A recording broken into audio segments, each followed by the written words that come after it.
Okay, it looks like we're live. Hey everyone, welcome to our second meeting of SLAM School, sponsored by the Studies in Literacy and Multimedia Assembly through the National Council of Teachers of Research.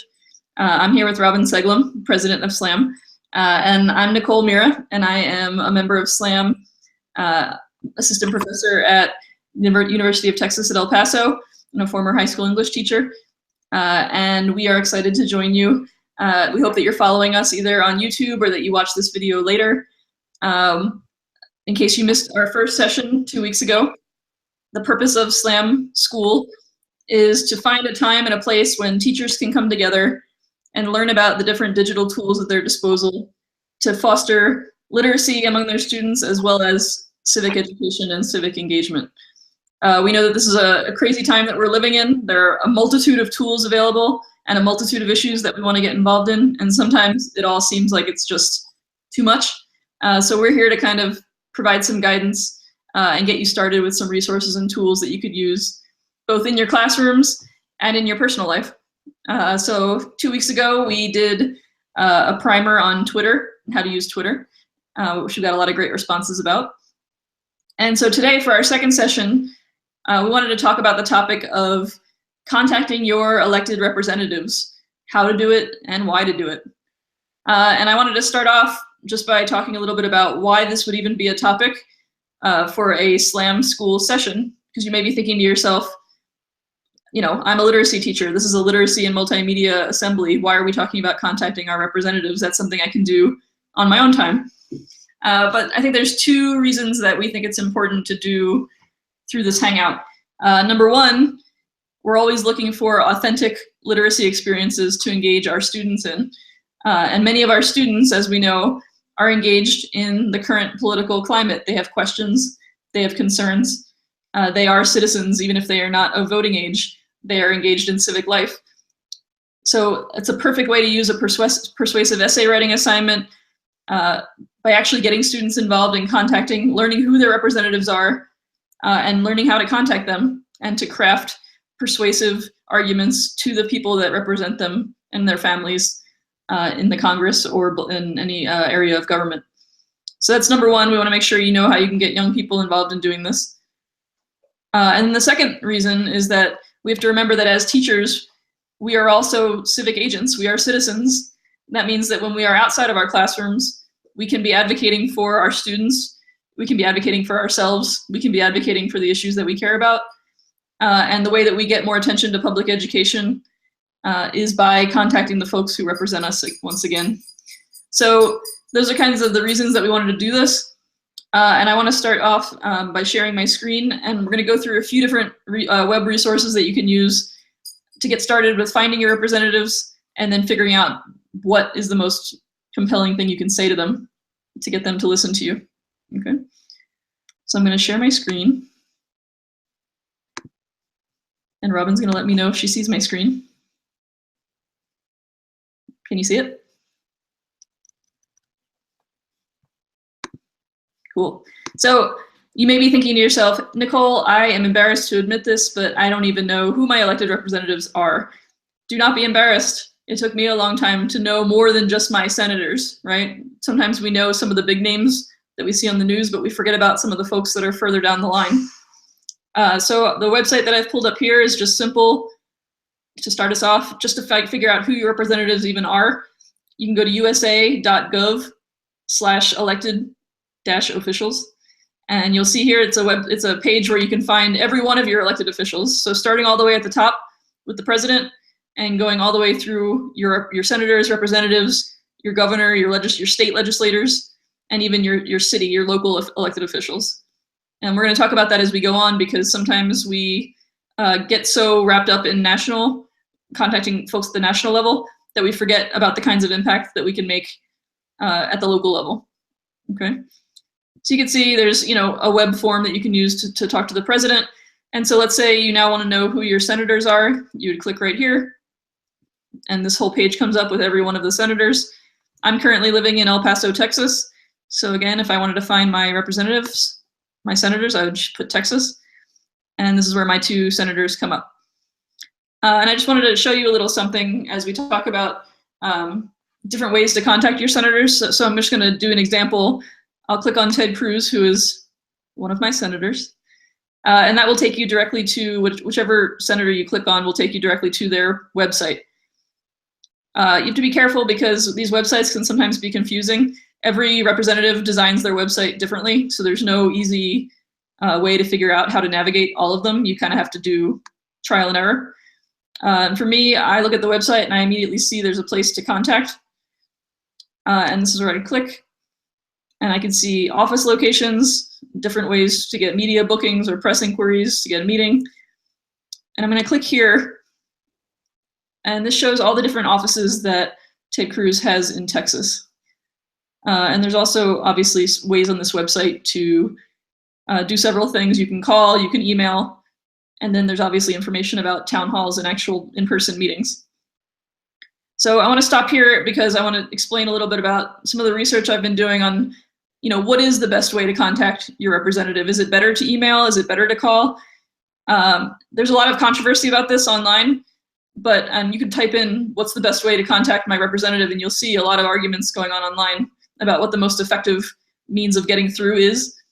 But what I've seen for the most part is that it kind of moves up the chain the least effective way, even though it's easiest. Email tends to be the least effective way, or signing online petitions can sometimes be the least effective way, unfortunately, to actually get a response from your representative. And that's because emails can get batched very quickly through computer programs and just kind of, they're stored, but they aren't necessarily looked at. And so sometimes when you get a message, or a senator gets a message that's been repeated thousands of times through a petition, or if they get an email, it can just be filed and it can very easily be kind of ignored. That's not true all the time. Some senators and representatives are better than others at responding to email, but it's definitely it takes the least investment of time, but it also means that you have the least chance of getting a personal response. The next step up the chain is phone calls. And that's why I have this office contact information sheet up here, because phone calls require a staffer of your senator or representative to actually speak to you on the phone. It's a human-to-human interaction, and all of those calls need to be logged, and the aide that you're talking to has to speak to you and give you some information, which can be a little more satisfying. And plus, when phone lines are jammed, that means that the Washington, D.C. office and the local offices have to actually coordinate, and it gets a lot of notice very quickly when phone lines are being overwhelmed. I wanted to pull this page up for my personal situation, because you might be in a similar situation. I live in West Texas. I'm in El Paso. So that's a pretty geographically isolated area. So you can see here that Ted Cruz has phone numbers for offices located all over Texas and in Washington. But for me, if I clicked on West Texas, it would just take me to an email link because there's no office personally for me. So how I react to that is I call every office. I definitely call the DC office and at least one of the local offices. For the most part, you are more likely to get a human being and are more likely to get a responsive conversation if you're talking to an aide from the office that is closest to where you live. This also leads into the question of, is it worth it to call senators who are outside of your own district in states in which you do not live? And that's definitely been a question for me, because I've definitely found that I've called and done my duty to call my senators about the different cabinet appointments that have happened, but I knew that my senators had already made up their mind and that there were senators in other places that maybe could be swayed. I did call those offices as well, but it is true that senators and representatives are more responsive to folks who actually live and vote in their districts than they are to people who are outside. So definitely take the time to call these different numbers, as many as you can for your representative. Lately, folks have been getting very civically involved, and a lot of phone lines have been overwhelmed. So definitely keep on trying, and it definitely is getting noticed. You'll hear a lot on the news about civic engagement right now. So that's email, that's phone. The most effective way to get your representative's attention is to actually show up in person, either at their office. You can sometimes call if your senator or representative is not too overwhelmed. You can actually call and set up appointments with the aides that deal with different issues that matter to you. So if you're interested in education, you could actually call up and get an appointment to talk about education with one of your senator's aides, and that could be a really effective way to start a dialogue. You could also go to one of your senators or representatives' town halls, and that's another website that I've pulled up. If you're not sure about whether or not your representative is coming back to your district and doing a town hall, you can obviously go to these individual websites and they should have information about that. But another cool site that's just popped up after the election is called Town Hall Project. And this is where anyone could submit an event. So any town hall that you hear about that your representative is coming back for, it can be posted on this page, and then I can look for town halls. So for example, I'll put in my zip code here. This is townhallproject.com. I click find a town hall, and I can see that this Friday, February 24th, tomorrow, my representative, my Congressman Beto O'Rourke, is having a town hall at the El Paso Public Library. So now I know that I can go there, and I can add it to my calendar, and you can share it with others.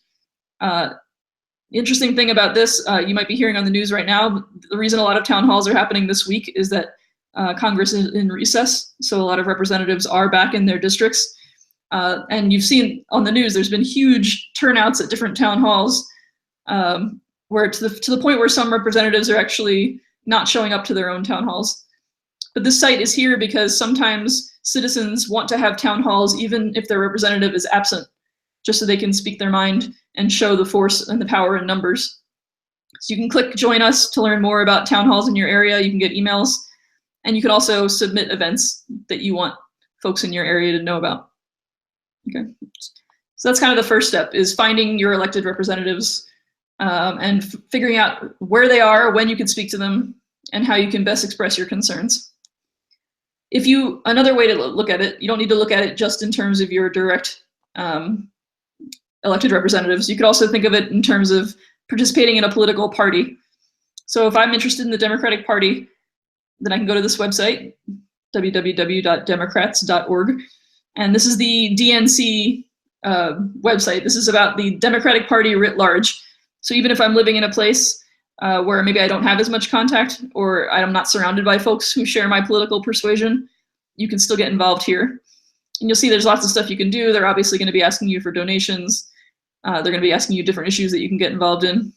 But if you scroll down here and you click on state parties, you can click on your state. Every state has a political party of the DNC or the RNC. And I mention this because, again, right now national politics are really dominating the stage.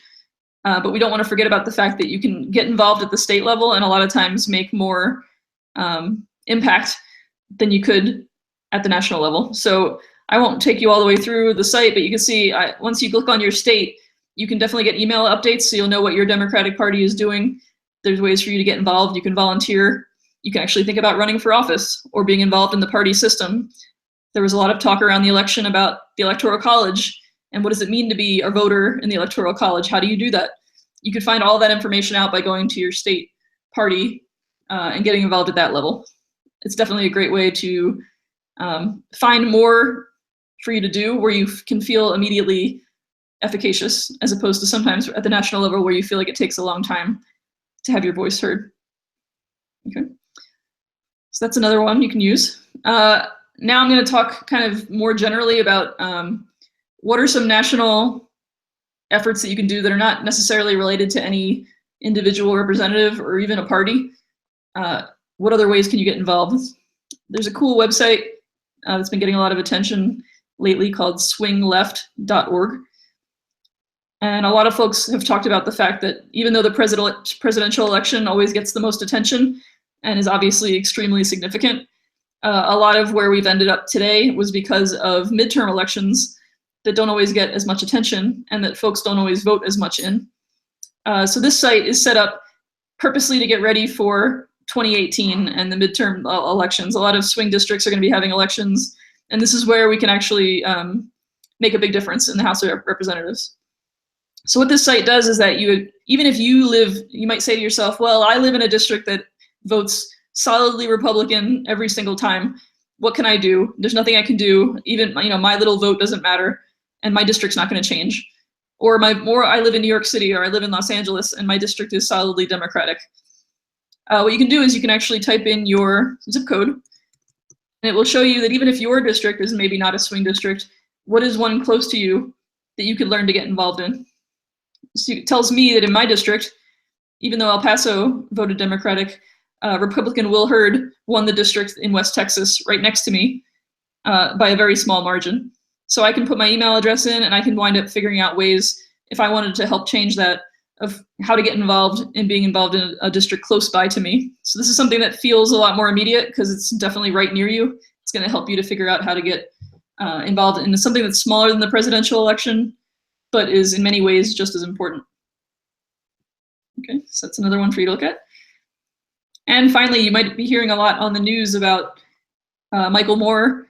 He's been one of the folks that's speaking out a lot about what it means to spark a new renaissance of civic engagement and what it means to resist the different actions that we're seeing. So this is not even just about policy. This is when anything comes down the pike, when the ban was announced, the travel ban, and folks showed up at airports. How did that get organized? How do you know about marches that are happening that might pop up on the same day that a big news event happens? This is called the Resistance Calendar, www.resistancecalendar.org. This is sponsored by Michael Moore, and it's a place where you can add any kinds of local events, and this does not have to be related to formal politics. It can, but it can also just be community organizing. It can help you to learn about whatever issue is important to you. And you could filter, obviously, by events. You could filter by date. You can look at a monthly agenda. You can add your own events. And here you can see this is just going to be a list of everything that's been posted every day, and this is all over the country. So we've got stuff all the way from Illinois to Tennessee to Boston, and these are not all purely political actions in terms of electoral politics. Sometimes we have youth rallies. We have a road trip for democracy. So you can look through this. You could type in your location and find out what's going on near you. Or if you and a group of fellow citizens want to get together and start and find out how to actually reach out to the public to get your message out there, then you could do that as well, right? And you could spread the word. You can obviously tweet, like we learned how to do 2 weeks ago, or share this on Facebook, and you can get updates. Okay. So I'm going to pause there for a minute and see, since I know many of you might be online, and then Robin's right here with me, and see if you have any questions or any other resources that you'd want to share about things you've been hearing, other ways that folks can get involved.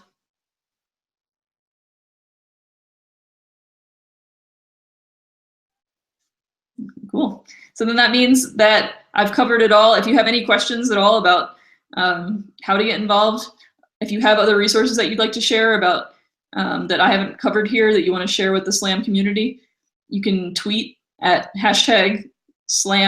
You can also put comments, I think, in our YouTube. Our video will be archived on YouTube, so you could share it with folks that you know in your community. And we will be coming back at you in 2 weeks with more SLAM School. In the meantime, if you like what you're seeing, if you're excited that we have this resource available, if you have topics that you want SLAM School to cover, let us know. You can email us at slamassembly@gmail.com and let us know if you want to host a SLAM School, if you want to hear about a topic addressed. And also, we want to remind you that this is a service of the Studies of Literacy and Multimedia Assembly, and we need your assistance to keep it going. So if you like what you see, we encourage you to visit our website at www.slam.edu. No, SLAM.education. Sorry, SLAM.education. And that's where you can sign up to actually join our assembly. It's a very cheap way to get a lot of inspiration from month to month and be part of a great community of educators who believe in connected learning. So that's it for now. I've kept it sweet and short. We encourage you to watch the YouTube video and stay tuned in for our next session in 2 weeks. Have a good night. Thanks, Nicole.